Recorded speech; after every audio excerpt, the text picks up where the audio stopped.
오늘 우리가 공독한 말씀을 가지고 살아있는 교회라는 제목으로 나눌 때 저와 여러분이 이 살아있는 그런 믿음의 사람들이 되길 바라고, 또한 성도님들의 가정이 살아 생명이 움트는 가정이 되길 바라며, 또한 우리 교회가 살아 하나님의 역사를 나타낼 수 있는 그런 살아있는 교회가 될 수 있기를 주님의 이름으로 축원합니다.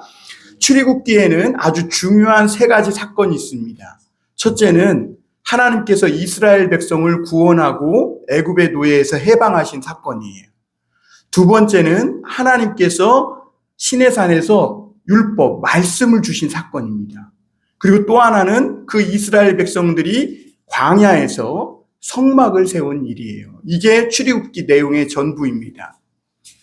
그런데 많은 사람들이 이 출애굽기를 읽으면서 하나님이 이스라엘 백성들을 구원한 것까지만 생각해요. 하나님이 백성들을 애굽에서 구원해서 자유를 주셨어요. 그런데 그 이스라엘 백성들은 그 자유를 가지고 자기의 아성이나 바벨탑을 쌓기 위해 사용한 것이 아니라 그 자유를 가지고 도로 하나님 말씀에 스스로 자원하여 구속됨으로 하나님이 명하신 성막을 세우는 일을 했어요. 그리고 그 성막을 통해서 온 세계의 하나님의 나라를 이루는 그런 아름다운 그런 창조의 역사를 만들어낸 것이죠.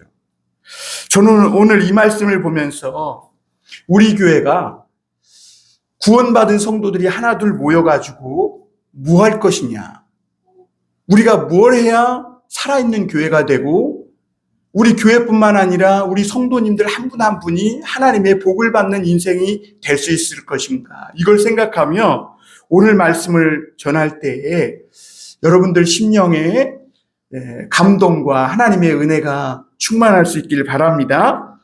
사실 지난 2월 6일은요 우리 교회가 창립 5주년이 되는 날이었습니다. 그래서 5주년 기념주일 예배를 드릴까 하다가 코로나를 겪고 또 아직은 우리 교회가 미약한 점이 많은 것 같아서 하나님께서 그냥 제 마음에 그렇게 아직 막 뭔가 행사를 하고자 하는 그런 마음을 주시진 않았어요. 그런데 우리 교회의 지난 5년을 돌아보면서 참 곡절 많은 이 세상의 역사 사이사이를 흘러서 우리 교회가 오늘 이 자리까지 왔구나, 이런 생각을 하게 됐습니다. 세상은 여전히 반목과 전쟁과 또 폭력과 재앙과 죽음의 역사를 계속 써내려가요. 요즘 뉴스를 보기가 무서울 정도로 왜 이렇게 사건 사고와 또 사람이 정말 처참하게 죽는 그런 일들이 있는지, 참 하나님 없는 인간이 써내려가는 역사는 우리 창세기 시간에 배운 것처럼 정말 혼돈과 공허와 가득한 어둠뿐이라는 거, 죽음의 역사뿐이라는 거. 그런데 변두리의 한 모퉁이에 불과 몇 사람이 모인 우리 봉담 선한 목자 교회가 그래도 예수님을 중심으로 모셔놓고 베풀고 나누고 사랑하며 또 기도하며 사람들을 살려내고 또 축복의 역사를 써내려 왔구나라는 생각을 하게 됐어요. 여기 계신 한 분 한 분이 다 그 생명과 축복의 역사를 써내려오는, 그리고 써내려가는, 그리고 앞으로 써나갈 그런 장본인들인 줄 믿습니다. 여러분들이 주인공들입니다. 마귀의 음모와 거짓과 죽음이 난무하는 이 세상에서 우리 교회는, 우리 성도들은 하나님의 사랑 이야기를 써내려가고 있다는 거예요. 참. 물론 우리에게도 때때로 기쁨과 슬픔이 교차해요. 때로는 낙담과 좌절도 오기도 해요. 갈등과 또 때로는 조화롭지 못한 모습을 보일 때도 있어요. 그러나 그 가운데 희망과 화해가 교차하며 그런 이 역경 속에서도 우리 성도들이 참 아름다운 하나님의 사랑의 무늬를 만들어가고 있다는 것. 저는 이게 하나님의 역사가 아니면 불가능한 일이라고 생각해요. 사람의 생각과 마음으로는 이렇게 할 수 없죠. 이 인부들이 공사할 때 이 벽돌을 쌓을 때 보면요. 그냥 우리는 금방 막 벽돌을 쌓는 것 같지만 줄을 띄워놓고 한 장 한 장 아주 섬세하게 쌓는 걸 보게 됩니다. 수직과 수평을 잡으면서 아마 우리 권사님도 그 토방석인가요? 그걸 쌓으면서 아마 수직 수평 잡느라 많이 썼을 거예요. 그런 걸 보면서 생각하는 것이 뭐냐면 우리가 오늘 이 시간에 누리고 있는 이 모든 것들 하나하나가 사소해 보이지만 참 누군가의 정성 어린 손길이 담겨져 있다는 거죠. 그렇게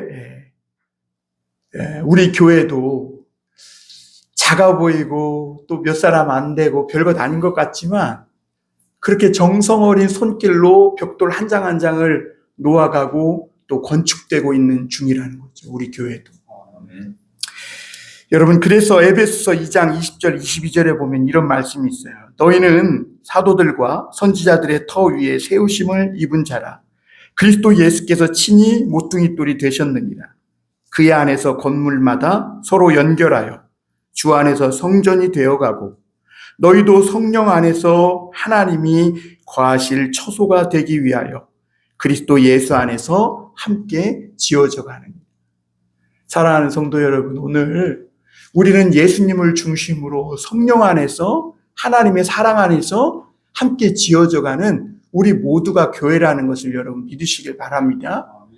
여기에 벽돌 한 장 한 장이 그 건물에서 중요한 역할을 하듯 우리 어린 꼬마 하민이까지도 하나님이 하나님의 이 교회를 세워가는데 아주 중요한 그런 사람이라고 축복해 주시는 줄 믿습니다.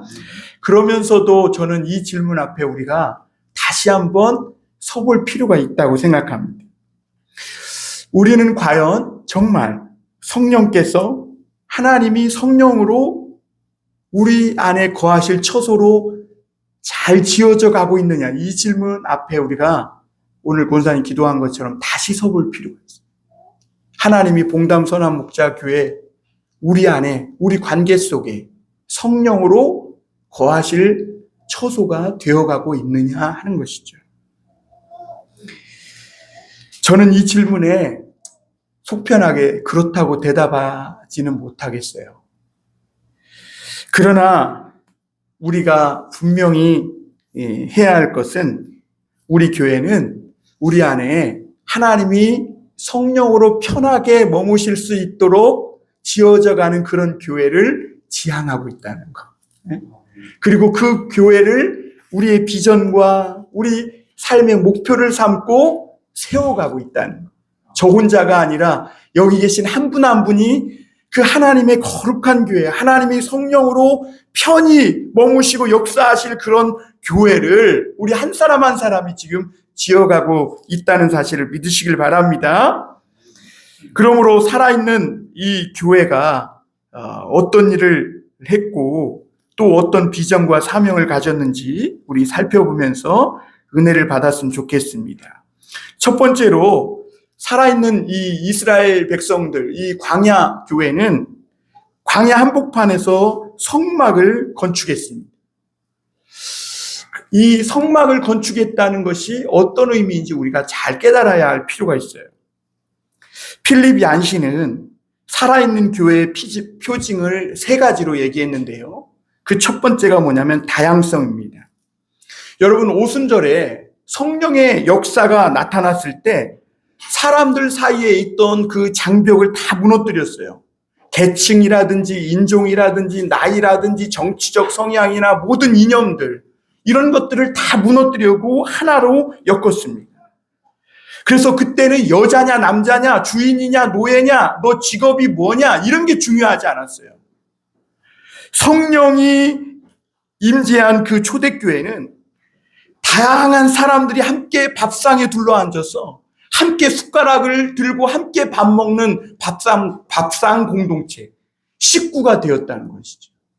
이게 참으로 놀라운 역사였습니다. 그 당시.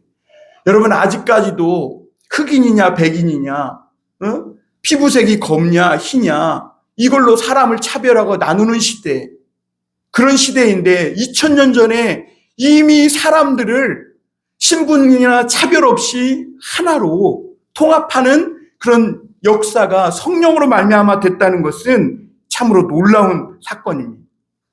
여러분, 생태계의 가장 건강함의 표징은 다양성이라 그러죠. 여러분, 다 호랑이면 어떻게 되겠어요? 다 사자면 어떻게 되겠어요? 외래종이 하나 들어와가지고 싹 잡아먹으면 그게 생태계가 파괴되는 거잖아요. 거기에는 하루살이도 있고 개구리도 있고 모기도 있고 파리도 있고 다 있어야 되는 거예요. 그러듯이 다양한 사람들이 모여서 예수님을 중심으로 하나가 되고, 그리고 그 가운데에서 친밀한 사랑을 나누는 것, 그런 공동체, 세상에서는 상상할 수 없는 그런 공동체가 바로 그리스도의 몸이고, 그게 살아있는 교회의 특징이라는 겁니다. 두 번째로 우리가 살아있는 이 교회의 표징을 생각해 보면 필립 얀시는 일치라고 표현했습니다. 유니티라, 일치. 모인 사람들의 경험과 생각이 다 다르죠. 아마 우리 여기서 오늘 예수님 얘기 안 하고 정치 얘기하면 다 싸우고 멱살 잡고 할지 몰라요.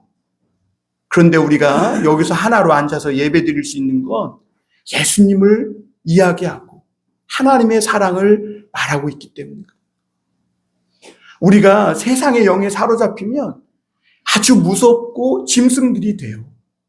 그러나 우리가 하나님의 영에 사로잡히면 사랑하고 따뜻한 사람이 된다는 것이죠. 일치를 이루는 교회가 되는 거예요. 서로 때때로 갈등하고 싸우다가도 예수님의 그 큰 사랑으로 하나를 이루는 줄 믿습니다. 그 교회의 일치, 이 교회에 들어온 사람들의 일치의 중심은 뭐냐? 예수 그리스도예요. 어떤 사람이 아니고 어떤 일도 아니에요. 우리가 하는 어떤 행사도 아니에요. 그 일치를 이루는 중심은 언제나 예수님이 되어야 된다는 걸 여러분 잊지 마시길 바랍니다.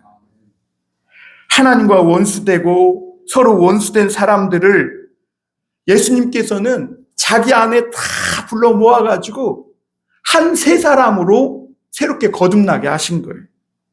그래서 예수님이 그 마음에 오시면, 오늘 우리 남전도에 찬양한 것처럼 예수님이 그 마음에 오시면 싸나운 짐승이 순한 양으로 변하는 거예요.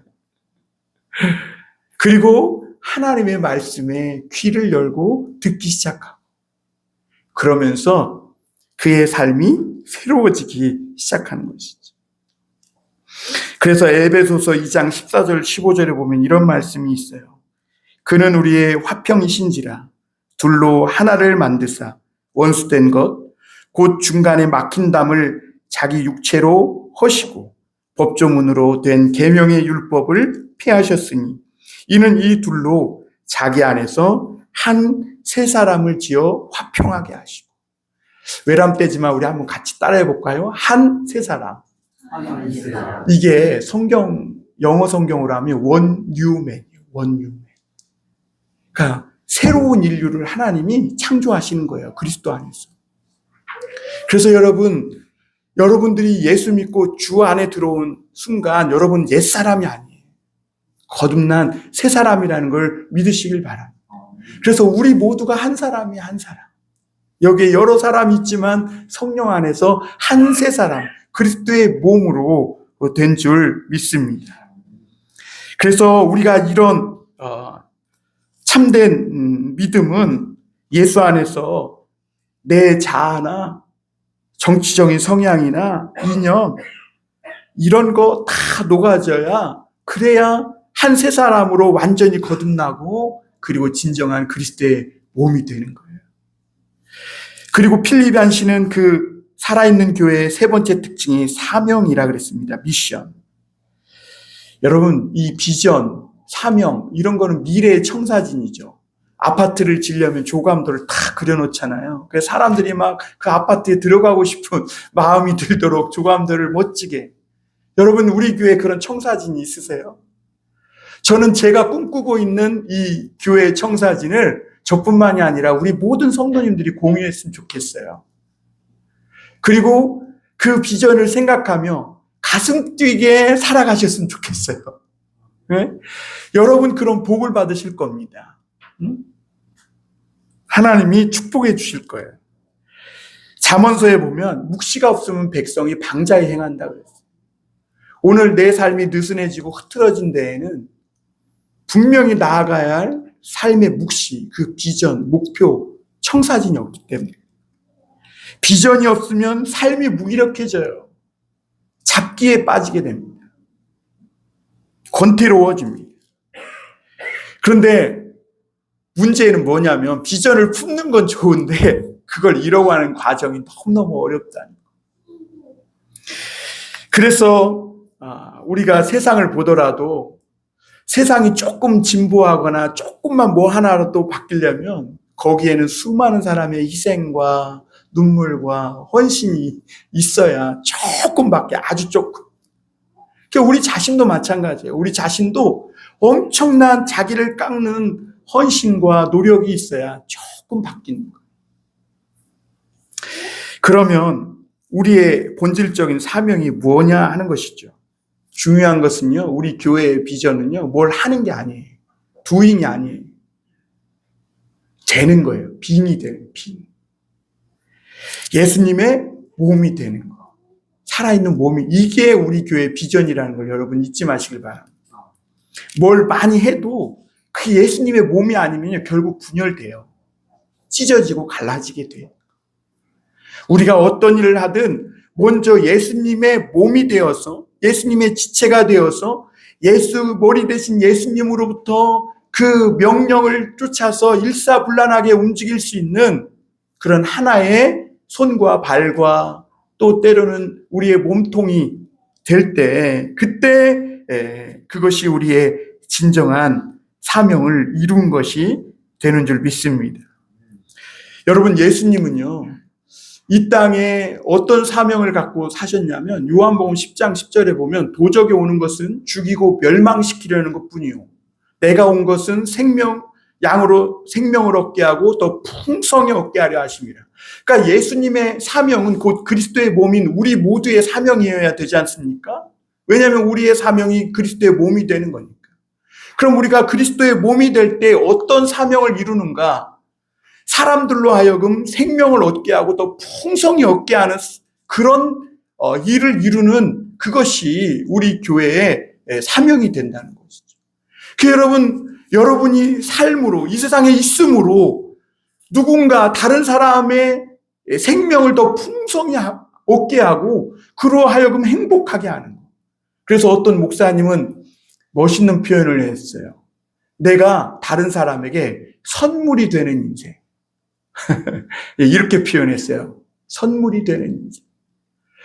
여러분, 그런 삶을 사시길 바랍니다. 내가 남편에게, 아내에게 선물이 되는 인생.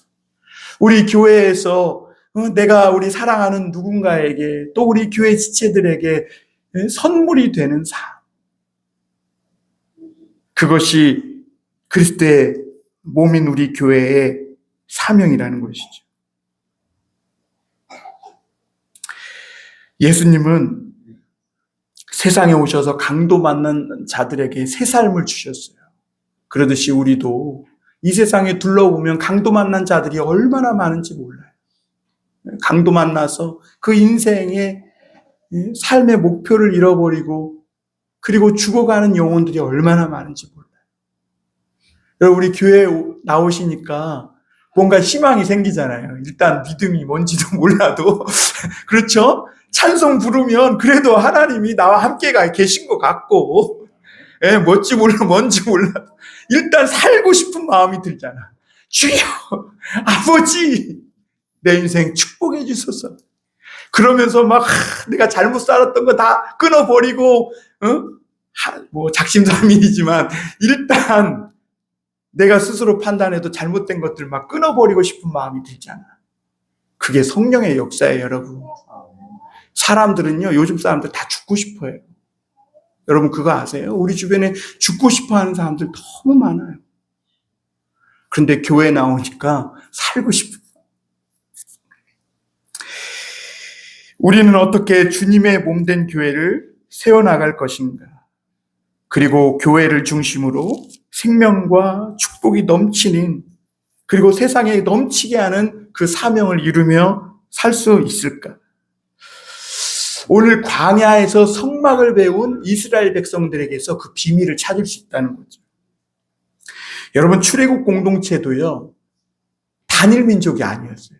그래서 잡족이라고 표현하고 있거든요. 잡족.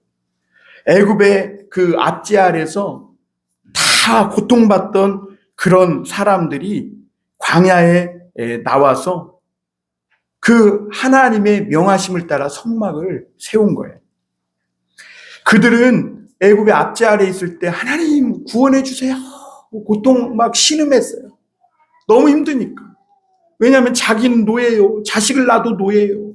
다 죽음만 앞에 기다리고 있으니까 하나님 이 고통에서 건져달라. 그랬더니 하나님이 그 기도를 들으시고 모세라는 사람을 보내셔가지고 구원해 내신 거예요.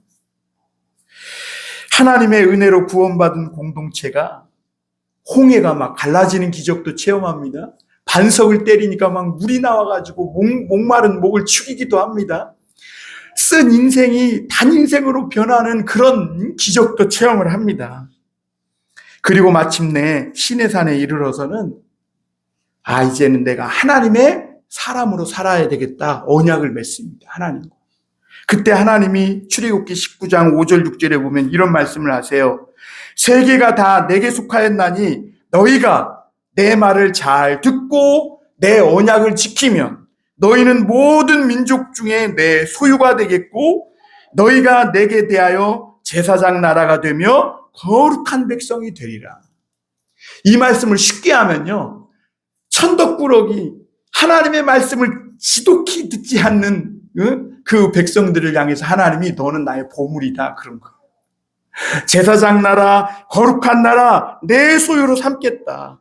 하나님은 내 목숨을 바쳐서라도 너를 그렇게 변화시키고 말겠다. 주님은 그렇게 언약하신 거예요. 내 능력으로는 변화가 안 돼, 내가.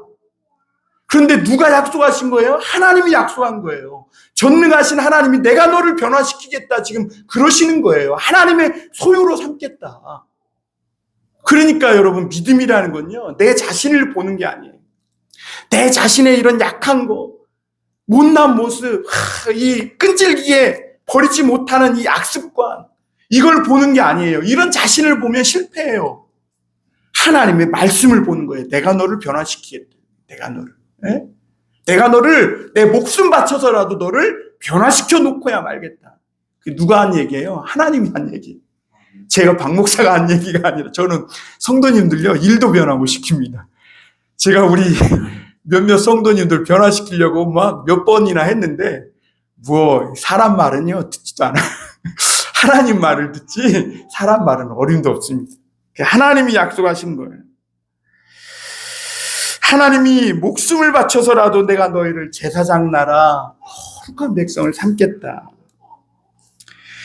물론 전제가 있어요. 전제가. 이 백성들이 하나님의 말씀을 경청해야 돼. 그리고 그 약속의 말씀을 지켜나가야 돼. 그런데 신약 성경에 보면요, 너희가 하나님의 말씀을 들으려고 나오기만 하면 하나님이 성령을 부어서 너희 마음을 움직여 주시겠다 그랬어요. 네. 이스라엘 공동체가요, 그 하나님의 말씀을 듣고 그 잡족들이 모여서 한 나라를 이룬 거예요. 한 나라. 마치 USA, 유나이티드 스테이츠 아메리카처럼 그 많은 다양한 민족들이 한 나라를 이룬 거예요. 인종이나 젠더나 지역, 이념, 정치적 견해로 모인 게 아니라 하나님의 말씀을 믿고 따르는 그 신앙, 여호와 신앙 하나로 한 나라를 이룬 거예요. 유대교 최고 랍빈 조나선 섹스라는 사람은 이런 말을 했다 그래요. 모래알과도 같은 히브리인들을 하나의 언약 공동체로 탈바꿈시킨 것은 성막 건설이었다. 여러분, 사람들이요, 자유를 주었는데요, 그 자유가 어떤 창조적인 일에 쓰이지 못하면요, 방탕으로 흐릅니다. 모세는 시내산에 올라가 하나님께 기도했어요. 그랬더니 내려오더니 백성들에게, 야, 하나님이 우리에게 성막을 지으래. 하나님이 머무실 성막을 지어야 된다고 하면서 설계들을 보이더니 그 성막을 우리가 함께 짓자 그러면서 이 성막을 짓기 위한 예물들을 가져오라고 이야기하는 걸 보게 됩니다. 앞으로 이 성막은 하나님과 믿음의 사람들 사이에 신방이 되는 거예요. 여러분, 신방. 여러분, 신방 뭔지 알죠? 새 총각 처녀가 장가 가가지고 신방을 차리잖아요. 그러니까 이 성막은 하나님과 만나는 신방이에요. 그리고 자칫 느슨해지고 또 두려움과 어떤 불안감에 빠지기 쉬운 이 광야 생활에서 성막은 그 중심을 붙잡고 두려움과 어떤 불안감을 떨쳐내고 살아가는 삶의 중심이 되어준 거예요. 그리고 이 하나님은 구름 기둥과 불 기둥으로 그 성막 가운데 임재하셔서 이스라엘 백성들이 지도도 없는 그 광야를 행진하며 나아갈 수 있도록 나침판이 되고 길이 되어준 거죠. 그래서 이스라엘 백성들은요, 광야 어느 곳에 머물든지요, 항상 그 중심에는 먼저 성막을 세웠어요. 성막. 그리고 그 성막을 세운 후에 하나님이 우리와 함께 하신다. 그래서 밤이 되면 춥고 깜깜하고 낮이면 막 폭염이 내리쬐는 그 광야에서도 하나님이 우리와 함께 하신다는 그 믿음과 신앙으로 그 40년을 극복하고 이겨낼 수 있었는 줄 믿습니다.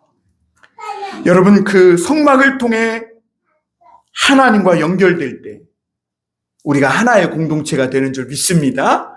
그리고 젖과 꿀이 흐르는 땅, 그 가나안 땅을 향해 한 걸음 한 걸음 전진해가는 그런 주님의 몸된 교회가 될 줄 믿습니다. 두 번째로 우리가 생각해 볼 것은 기여에 경중이 없었다는 겁니다. 살아있는 교회는 이 성막을 짓고 그 가나안 땅을 향해 나아갈 때 그 성막을 지을 때 많은 이들이 다양한 재료를 가지고 이 모세 앞에 나와서 하나님께 예물을 드렸어요. 왜냐하면 성막을 짓는 데는 막 금도, 은도, 동도 필요하지만 색실도 필요하고요. 뭐 하찮은 배실도 필요하고, 그리고 염소털이나 또 산에 막 가면 아무 데서나 구할 수 있는 이런 아카시아 나무나 조각목이라고 그랬죠. 기름, 향품, 그리고 보석 뭐 이런 것도 필요했거든요. 근데 백성들이 하나님의 성막을 지기 위해서 예물을 가져오라 그랬을 때 과연 이스라엘 백성들이 광야에서 어떤 반응을 했을까 하느냐는 거죠. 오늘 출애굽기 35장 한번 그 옆장을 한번 볼까요? 우리 21절을 한번 같이 읽어보겠습니다. 35장 21절 시작. 마음이 감동된 모든 자와 자원하는 모든 자가 와서 회막을 짓기 위하여 그 속에서 쓸 모든 것을 위하여 거룩한 옷을 위하여 예물을 가져다가 여호와께 드렸으니 그랬어요. 22절도 보면 곧 마음에 원하는 남녀가 와서 팔찌와 귀고리와 뭐 이런 걸 드렸대요. 25절도 보면 마음이 슬기로운 모든 여인은 손수 실을 막 만들어가지고 빼서 가져왔대요. 26절에도 보면 마음에 감동을 받은 슬기로운 모든 여인이 그랬어요. 29절에 보면 마음에 자원하는 남녀는 누구나 여호와께. 그랬더니 35절에 보면 하나님은 지혜로운 마음을 충만하게 하셔서 그 가져온 재료로 성막을 지을 수 있는 그런 총명과 지혜도 주셨다라는 것을 볼 수가 있습니다. 슬기로운 백성들은요, 모세의 말을 듣자 비상시를 대비해서 아껴둔 막 그런 것을 갖고 왔어요. 옛날에 우리 97년도에 막 IMF 왔을 때 금모으기 하니까 그 막 저 농장 안쪽에 짱 박아왔던 거 막 나라 구해야 된다는 마음으로 막 백일 반지, 돌반지 이거 다 막 갖다 바쳤잖아요. 그러니까 창조적인 일, 뭔가 창조적인 일을 위해서 사람들이 일을 할 때는요, 마음이 기쁘고 자원하고 감동하는 마음이 생기는 거예요. 그 오늘 여기서 강조하는 내용이 있는데 그게 뭐냐면 마음이 감동된 모든 자, 그리고 자원하는 모든 자라는 말씀을 강조하고 있음을 보게 됩니다. 그리고 그런 사람들을 슬기로운 자다 이렇게 표현합니다. 강요나 체면 때문이 아니라 자발적으로 동참한 그런 사람들이 많았다는 말씀이죠. 그러니까 이 백성들이 광야에서 지금 힘들고 어려운 상황에 있지만 모세가 하나님께 기도하고 와서 야 우리 성막을 짓자, 하나님이 거하실 처소를 짓자 그러니까 백성들의 마음에 막 기쁨이 임해가지고 신명이 난 거예요. 그래가지고 성막 짓는 일에 동참해야겠다는 이런 감동함이 있으니까 그 감동 때문에 이기심의 껍데기가 벗겨지는 겁니다. 그리고 인색하고 계산적인 마음보다 하나님의 감동과 그 기쁨이 압도했음을 보게 됩니다. 여러분, 하나님의 일에는 강제나 억지로가 없어야 될 줄 믿습니다. 그래서 여러분, 절대 자유가 전제되지 않은 믿음, 절대 자유가 전제되지 않은 헌금은 하나님 앞에 진정한 예물이 될 수 없는 것이죠. 광야 한복판에서도 신명난 백성이 바친 물품들이 얼마나 많았냐면 오늘 출애굽기 36장 5절 7절에 보면 한번 같이 읽어볼까요? 5절부터 7절까지. 자, 시작. 모세에게 말하여 이르되 백성이 너무 많이 가져오므로 여호와께서 명령하신 일에 쓰기에 남음이 있나이다. 모세가 명령을 내리매 그들이 진중에 공포하여 이르되 남녀를 막론하고 성소에 드릴 예물을 다시 만들지 말라 하매 백성이 가져오기를 그치니 있는 재료가 모든 일을 하기에 넉넉하여 남음이 있었더라. 할렐루야. 여러분, 어떻게 이런 역사가 있었을까요? 목사가 강대상에 갖고 막 서서 날마다 헌금하십시오 뭐 이러면요 헌금할 사람 아무도 없어. 그런데 하나님이 역사하신 거예요. 하나님이 성도들 마음속에 정말 그 감동과 자원하는 기쁨을 주니까 신명이 나서 하나님의 창조적인 일을 위해 자기가 비상시를 위해 아껴두었던 것들을 아낌없이 드렸는데 너무 많이 가져오니까 일하던 사람들이 모세에게 와서 이게 너무 많다고 그만 가져오게 하라고 그러니까 그만 가져오게 하니까 그제서야 그쳤다 그랬어요. 하나님이 하시는 일에는 이토록 쓰고도 남음이 있는 줄 믿으시길 바랍니다. 그래서 여러분들의 삶에도 마찬가지예요. 하나님이 우리 성도님들의 삶에 그런 역사가 있을 때 여러분들의 삶에 남고 꿔주고도 남는 그런 역사가 있게 되는 줄 믿습니다. 우리는 여기서 볼 때 이 광야에서 백성들이 지은 성막과 솔로몬이 지은 성전의 차이가 엄청나게 큰 차이가 있다는 것을 우리가 여기서 발견하게 돼요. 자발적인 감동과 은혜로 세워진 성막은 이스라엘의 여러 잡족들을 하나로 통합시켰어요. 그런데 강제로 징발하고 강제로 부과한 노동력과 돈으로 지어진 이 솔로몬의 성전은요, 나중에 이스라엘이 남북으로 갈라지는 계기가 돼요. 이게 문제였던 거예요. 그래서 많은 목사님들이 억지로 교회 성전 건축한다고 막 했다가 교회가 찢어지는 거예요. 네. 하나님이 감동하셔야 되는 거예요. 이거는 사람의 힘으로 되는 일이 아니에요. 성막 세우기의 가장 중요한 점은 앞서 말씀드린 대로 스스로 자원해서 마음에 감동되어입니다. 저는 우리 성도님들이 이 주일 예배 나올 때도 스스로 자원해요. 마음에 막 감동이 돼서 신명나서 교회 가고 싶고 하나님 뵙고 싶고 성경 보고 싶고 찬양하고 싶고 그래서 땡 하고 한참 후에 오는 게 아니라 한 10분 전에 와서 주보에 성경도 보고 오늘 말씀도 미리 찾아놓고 오늘 말씀의 제목이 뭔가도 좀 생각해보고 아이고 오늘 목사님 이런 말씀 전하겠구나 미리 스포도 해보고 그러면 여러분 하나님이요 그 마음 자체로 이미 여러분에게 복을 준 거예요. 여러분 그런 마음을 먹고 산다는 거 그게 쉬운 게 아니거든요. 여러분 마음이 감동하여 스스로 자원하는 일에 표정이 다른 거예요. 저는 우리 교회 성도님들과 예배드리면서 감사한 게 뭐냐면 표정이 다 밝아요.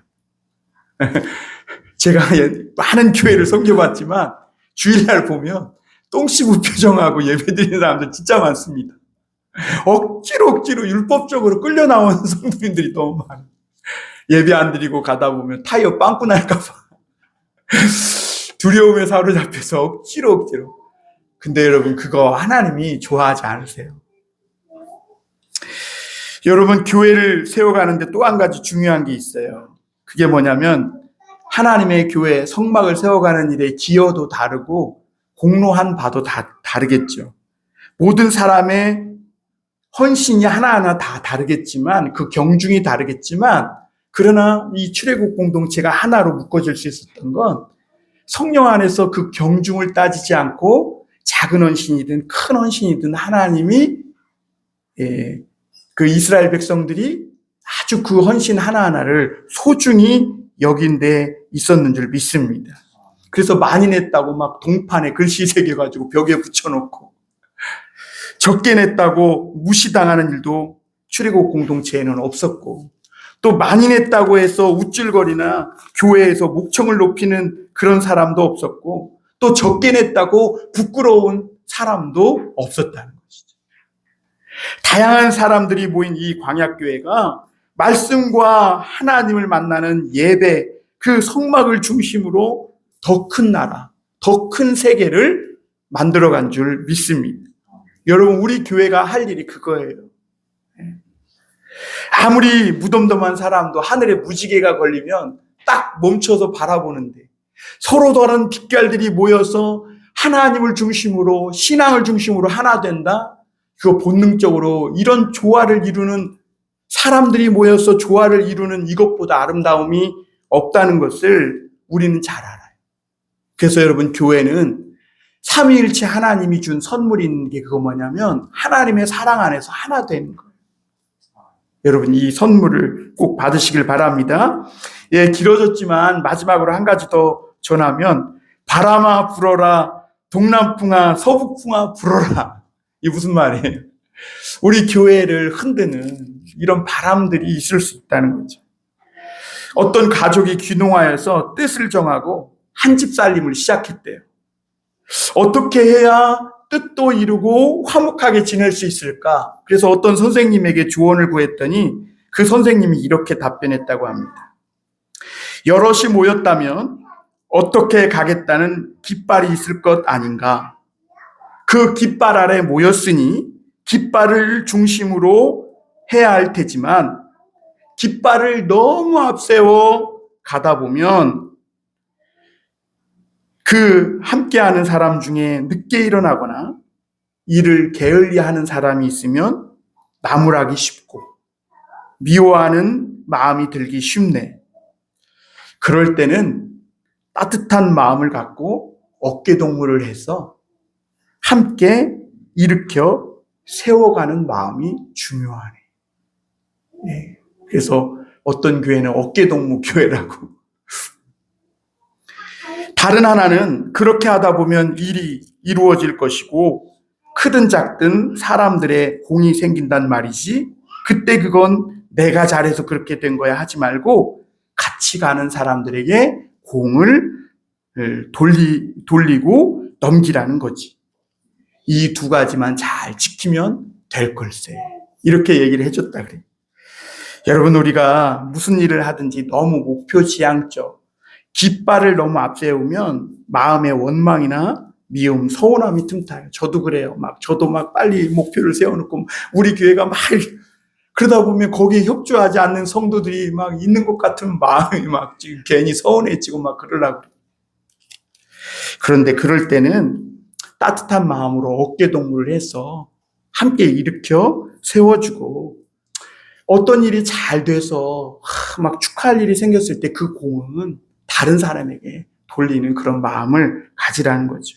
그게 화목과 화평의 비결이다.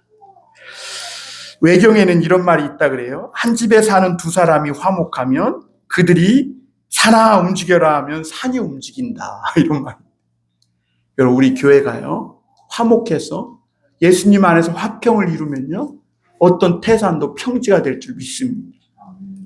그런데 살아있는 교회가 되기 위해서는 이거 위에 한 가지 더 중요한 것이 있는데, 그것은 뭐냐면 성령의 임재. 여러분, 초대교회 성도들이 어깨동무 할 수 있었던 건요, 사람의 생각으로 한 게 아니라 성령의 충만함을 받은 후였습니다. 초대교회 성도들은 성령을 받은 후에 말씀을 나누고 서로 기도하고 음식을 나누고 필요한 것은 채워주고 성령에 이끌리면서 두려움도 이기고 복음의 증인이 된 것을 볼 수 있습니다. 성령이 임하자 막힌 담이 성도들 사이의 마음의 벽이 허물어지고 그들 안에서 역사하는 하나님의 사랑이 성도들을 통해서 담을 넘어서 세계로 뻗어가서 그 성령을 받은 성도들이 바로 하나님의 사랑의 복음 그 자체가 된 것이죠. 여러분, 우리 교회가 그래야 됩니다. 여러분 자신이 하나님의 복음이 되어야 될 줄 믿습니다. 성령을 받고 하나님의 사랑의 복음 그 자신이 되는 것. 그래서 요엘 선지자는 이렇게 말했어요.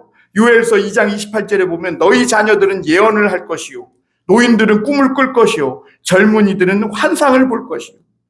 그러니까 이 세상에 세워갈 하나님의 나라를 함께 공유하고 바라보니까 기쁨이 넘쳤다는 거예요.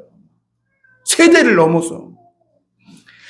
여러분, 우리가 이런 성령의 역사를 목사라고 어떻게 할 수가 없어요.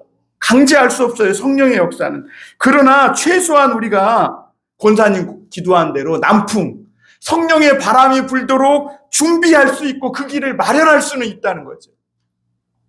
여러분, 윤동주 시의 나무를 보면 이런 짧은 시가 있어요. 나무가 춤을 추면 바람이 불고 나무가 잠잠하면 바람도 자고. 이상하죠? 바람이 불어야 나무가 춤을 추고 바람이 안 불면 나무가 가만히 있는 거지. 어떻게 나무가 춤을 춰야 바람이 불고 나무가 가만히 있으면 바람도 멈추냐는 거죠. 여러분, 이게 성령의 역사가 그래요. 우리가 춤을 추고 기뻐하고 그 비전을 보며 하나님 앞에 신명나고 감동하는 예배를 하나님께 드리며 거기에 성령의 바람이 부는 줄 믿으시길 바랍니다.